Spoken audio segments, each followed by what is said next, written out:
Ultimately, that is what is going to sustain. And so it's important we emphasize the fact that sovereignty belongs to the people. And therefore, if you block the popular will of the people, you are basically destroying sovereignty, you are destroying nation state. Some of the people who are doing a lot of this mess, a lot of them are a bunch of ignorant people. They have not gone to school, many of them. Their certificates are in question. They are involved in so many crimes. We have the records. You, the press, have been reporting on some of these. So how can we allow a bunch of criminals to come and destroy our country? This is what the the rise against this thing is all about. It's not that, many of us are not likely to contest any election. There may be others who will. But we are not here because we want to contest the elections. No, we're here because we want to salvage. We want to salvage our country. You know very well how terrible the image, and this is the second point, how terrible the image of this country has gone down.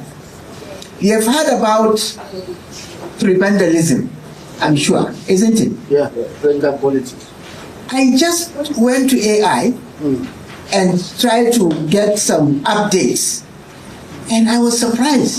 I read you the first paragraph, and this is something you can check from your phone. Just, go to Google or your search platform and just write prebendalism. What did it say? Prebendalism is a political concept notably analyzed by Richard Joseph regarding Nigeria, where state offices are treated as personal entitlements by office holders. It involves the systematic abuse of public office for personal, kin, ethnic, and religious enrichment, often through corruption, patronage, rent-seeking, rather than public service. It goes on and on. Look at this reference to Nigeria. This is just my personal friends. So the point I'm making is that if we don't take care, the whole world will be a pariah state. Serious. Nobody now wants to deal with Nigeria. Except criminals. Criminals will come because that's their den.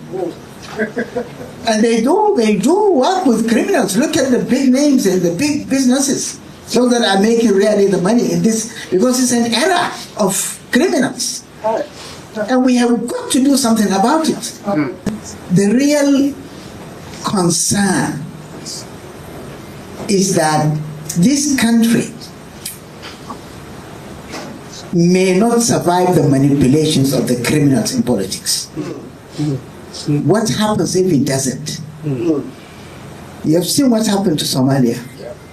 You have seen what happened to Liberia. You have seen what happened to Peru, Chile, so many other countries around the world. Whenever the system collapses, look at Sudan.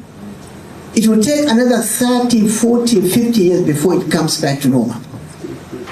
I see faces of young people here. Your future is contingent on the continuity of Nigeria. What this Senate is doing is basically puncturing that future. It's actually destroying it. Some of them may not even have the mind to see the consequences. They are just out for primitive accumulation, collecting money and money and money, and living vulgar life. But you as young people, you are the ones who should be more concerned than some of us.